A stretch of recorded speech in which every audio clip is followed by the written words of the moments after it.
पाकरू के नुज़ूल से पहले पाकरू एक मखसूस वक्त के लिए और मखसूस लोगों पर नाजिल होता था। वो मखसूस लोग नबी, काजी या बादशाह थे।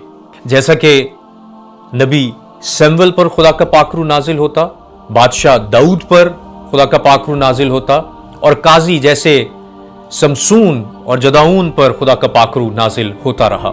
और ये पाकरू इन मखसूस लोगों पर ही नाजिल होता रहा।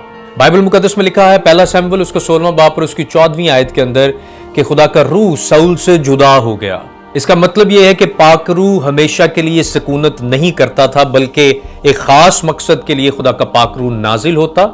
या तो वो पेशन गोई, रहनुमाई, खुदा की तरफ से पैगाम होता, और मखसूस लोगों पर ही खुदा का पाकरू नाजिल होता था। लेकिन पेंतिकोस के दिन हम देखते हैं कि खुदा का पाकरू एक मुनफरिद, नए, गहरे और दायमी तरीके से नाजिल हुआ, और मुकम्मल तौर पर ईमानदारों को दायमी तौर पर अनायत किया गया। और उस दिन से इंसान और पाकरू के एक नए गहरे रिश्ते का आगाज हुआ और कुछ तब्दीलियां रूनुमा हुई। उनमें से अहम और पहली तब्दीली यह है कि पेंतिकोस से पहले पाकरू एक खास वक्त के लिए नाजिल होता था और फिर चला जाता था। लेकिन अब खुदा का पाकरू ईमानदारों के दिलों में सुकूनत करता है। जैसा कि यूहन्ना की इंजील उसका 14वां बाब और 16वीं आयत में यीशु अल मसीह ने फरमाया कि मैं बाप से दुरखास्त करूंगा ताकि तुम्हारे लिए दूसरा मददगार भेजे जो दायमी तौर पर तुम्हारे अंदर सुकूनत करे। और फिर पहला करंथियों उसका 6वां बाब और उसकी 19वीं आयत में लिखा है, क्या तुम नहीं जानते कि तुम खुदा का मकदस और खुदा का रूह तुम में बसा हुआ है। अब खुदा का पाक रूह आता और जाता नहीं, बल्कि ईमानदारों के अंदर उनके दिलों में सुकूनत करता है।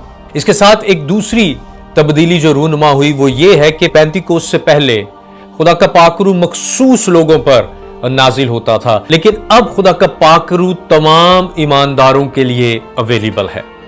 जैसा कि हम योएल नबी का सहीफा उसका 2 बाब और उसकी 28 से 32वीं आयत में पढ़ते हैं, और खुदा ये फरमाता है कि वो दिन आएंगे कि जब मैं हर फर्द बशर पर अपना रूह उंडेलूंगा। और इसी के बारे में अमाल उसका 2 बाब और उसकी 17वीं आयत में जहां पर बुजुर्ग पतरस अपना पहला सरमन शेयर करते हैं, वो इसी रेफरेंस को कोड करते हैं और वो यही बताते हैं कि अब वो वक्त है कि खुदा का पाक रूह नाजिल हो चुका है और अब हर एक ईमानदार के लिए खुदा का पाक रूह अवेलेबल है।